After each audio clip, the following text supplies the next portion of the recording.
कहा जा रहा है कि पासवान वोटर चिराग पासवान को वोट न देके जनसुराज जो दल के लोग हैं उनको लोग दिया और उनकी बढ़त हो गई। देखिए, अगर हम इन चीजों पर कोई हमारा लगता है कि हमको कोई जवाब देने का मतलब बनता है। आनंद मोहन जी जिन्होंने हमको छोड़ा है, कल उनका प्यार फिर हमको मिलेगा और हम 2025 में 6000 के बजाय 36,000 के मतों से चुनाव जीत कर दिखाएंगे। आप बात जिंदा कौम और मुर्दा कौम तक पहुंच गई है। आपको नहीं लग रहा कि आप लोगों की बात उठाते उठाते बात इतनी आगे पहुंच? राम की इस धरती पर, कृष्ण की इस धरती पर सब कोई जिंदा ही है। मुझे मात्र 52-53,000 वोट आए, बाकी वोट तो हमको 1 लाख से ज्यादा लोगों ने हमको वोट नहीं किया। तो 1 लाख लोगों में केवल पासवान तो नहीं थे। नमस्कार, मेरा नाम प्रेम है और आप लाइव स्ट्रीट देख रहे हैं। बिहार में 4 सीट पर उपचुनाव हुए, पर हॉट सीट बन गया इमामगंज। देखिए, जीतन राम मांझी की बहू दीपा मांझी चुनाव लड़ रहे थे।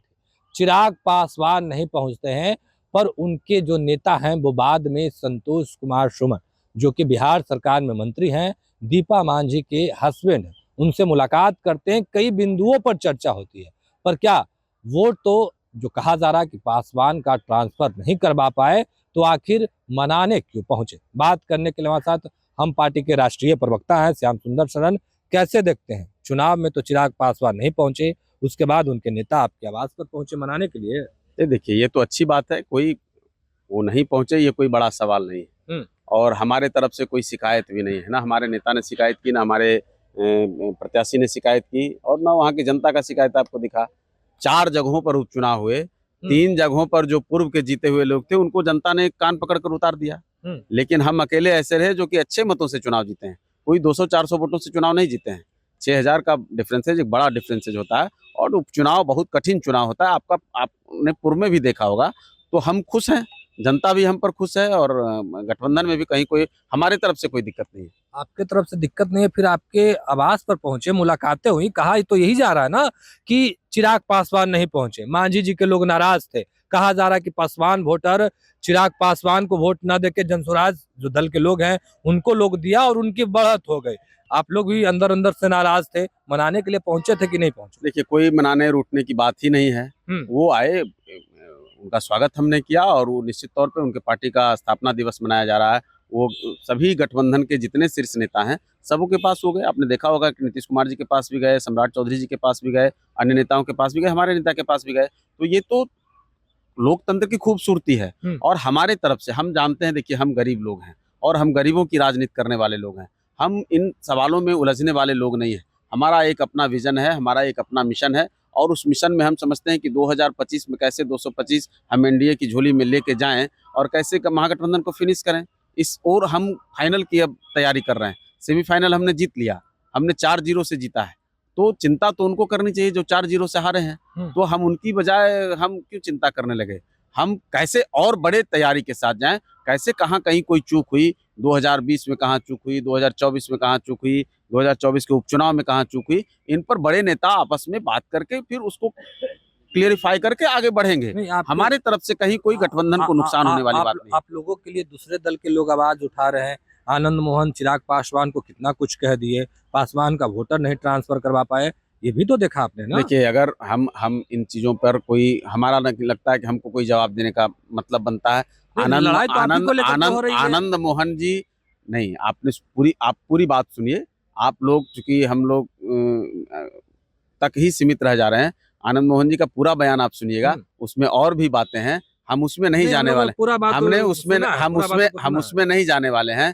जनता दल यूनाइटेड के राष्ट्रीय अध्यक्ष, राष्ट्रीय कार्यकारी अध्यक्ष, या उनका ऑथेंटिक प्रवक्ता, लोक जनशक्ति पार्टी के राष्ट्रीय अध्यक्ष या उनके प्रवक्ता, हम पार्टी के राष्ट्रीय अध्यक्ष या उनके प्रवक्ता, इनके तरफ से आपने कोई बयान सुना हो, कुछ देखा हो, कुछ कहा हो, तब फिर हम उस पर कोई टिप्पणी कर सकते हैं। बाकी बहुत सारे लोग हैं, सबकी अपनी अपनी अवधारणा है। नहीं, आप लोग के लिए दूसरे कोई आवाज उठा रहे हैं भाई, अच्छी बात है। अगर हमारी चिंता कोई कर रहे हैं तो अच्छी बात है। लेकिन हमारी चिंता करने के लिए इमामगंज की जनता पूरी मुस्तैदी से खड़ी थी, और आपने देखा कि कितनी बड़ी जीत वहां की जनता ने सारी बातों के बाद भी दीपा मांझी को मुकुट पहना दिया।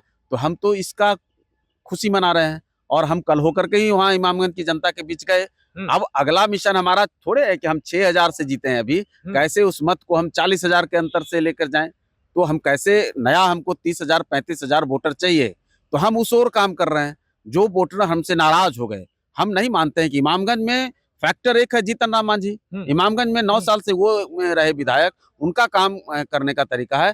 कोई भी जनप्रतिनिधि हो अपने दम पर जो जनता के बीच में नहीं रह सकता, वो दूसरे के दम पे दादागिरी नहीं होती है, दूसरे दादा के भरोसे गोमसगिरी नहीं होती, वो कहावत है। तो वैसे ही हम अपने दम पर राजनीति करने वाले लोग हैं और हम जानते हैं कि इमामगंज की जनता ने जिन्होंने हमको छोड़ा है, कल उनका प्यार फिर हमको मिलेगा और हम 2025 में 6,000 के बजाय 36,000 के मतों से चुनाव जीत कर दिखाएंगे आपको। नहीं श्याम सुंदर जी, बात कहाँ से कहाँ तक पहुंच गई। अब बात जिंदा कौम और मुर्दा कौम तक पहुंच गई है। आपको नहीं लग रहा कि आप लोगों की बात उठाते उठाते बात इतनी आगे पहुंच अपने गई? राम की इस धरती पर, कृष्ण की इस धरती पर सब कोई जिंदा ही है।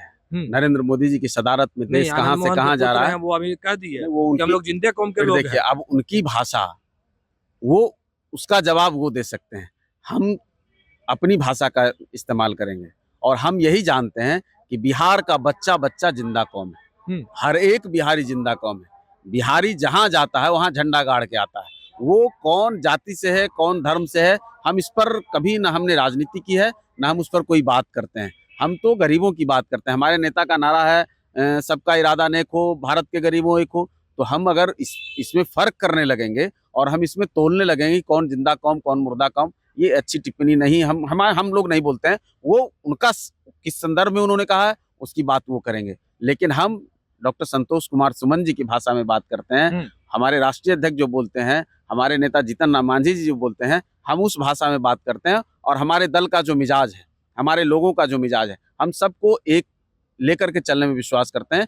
कहीं कोई राह चलते अगर कहीं किसी को कोई तकलीफ हुई तो हम उसका कंधा पकड़ के फिर आगे बढ़ते हैं।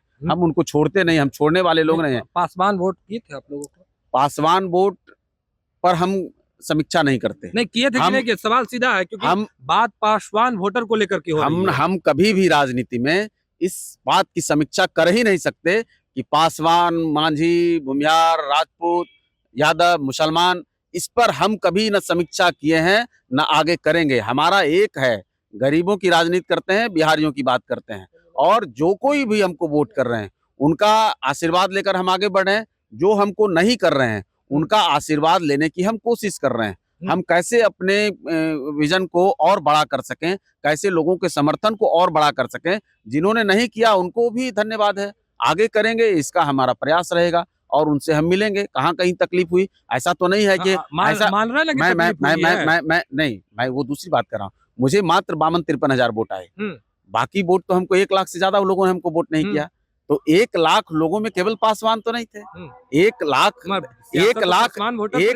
10,000 वोट नहीं आए हमको, 1,63,000 वोट हुए, उसमें हमको 53,000 वोट आए। तो 1,10,000 लोगों का हम अभी विश्वास हासिल नहीं कर पाए। उसमें 1,10,000 में केवल पासवान नहीं है, कई लोग होंगे, कई जातियां होंगी, कई वर्ग के लोग होंगे। हम सबके पास जाएंगे, हम समीक्षा करेंगे कि कहाँ हमसे, हम में दोष कहाँ हुआ, हम में कहाँ कमी रह गई, हम में कहाँ लोगों को कुछ अभी खट्टा अनुभव रह गया, उसको हम मीठा मीठा करेंगे। पशुपति कुमार पारस हैं, वो भी निशाना साध रहे हैं कि चिराग पासवान है, वो वोट ट्रांसफर नहीं करवाया है मांझी जी के लिए।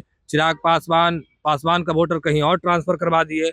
सवाल तो पासवान वोटर पर ही ना। देखिए मैं फिर कह रहा हूँ, पशुपति पारस जी को अपनी लड़ाई है, वो अपनी लड़ाई लड़ेंगे। आपके लिए तो चिंता कर रहे हैं। नहीं, मेरी चिंता के लिए हम सक्षम हैं, मेरी चिंता के लिए जीतन राम मांझी जी सक्षम है, मेरी चिंता के लिए हमारी पार्टी सक्षम है, डॉक्टर संतोष कुमार सक्षम है। और अगर कहीं कुछ हमें अक्षमता है तो हमको नरेंद्र मोदी जी का और नीतीश कुमार जी का आशीर्वाद है। ऐसा नहीं रहा कि और गठबंधन और ये मांझी जी के कंधे पर बंदूक रखा कर कहीं और सियासत हमको हम कहे ना कि हम उसमें कहीं है ही नहीं।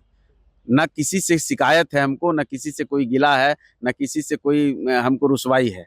हम मोहब्बत करने वाले लोग हैं। और कहे ना कि रास्ते में अगर कोई हमारा हमसफर, कोई हमारा साथी, कोई हमारा दोस्त अगर छूट जा रहा है, कोई कहीं उसको ठोकर लग जा रही है, तो हम उसके कंधे को पकड़ के फिर आगे उसको लेकर के चलने वाले लोग हैं। हम यह नहीं करने वाले हैं कि किसी को छोड़ देंगे। हम सबका साथ चाहते हैं, हम सबका विकास चाहते हैं। और बिहार में कैसे हमको 225 सीट, क्या 243 सीट पर हम जीतने का प्रयास करेंगे। आखिर हम 243 कैंडिडेट देंगे तो सबों के जीत का प्रयास हम करेंगे ना। कहाँ कोई कमजोरी रह गई, 6,000 के अंतर को हम कैसे 36,000 तक ले जाएं, कैसे हम उस ओर जाएं कि बाकी सारे लोगों की जमानत जब्त हो जाए, कैसे आरजेडी के भी कोर वोटर में हम लोगों का मोहब्बत जीत करके उनका वोट लें। हम तो इस ओर प्रयास करते हैं और हमारे नेता भी इसी पर भरोसा करते हैं, तो हम उस बात को करते हैं।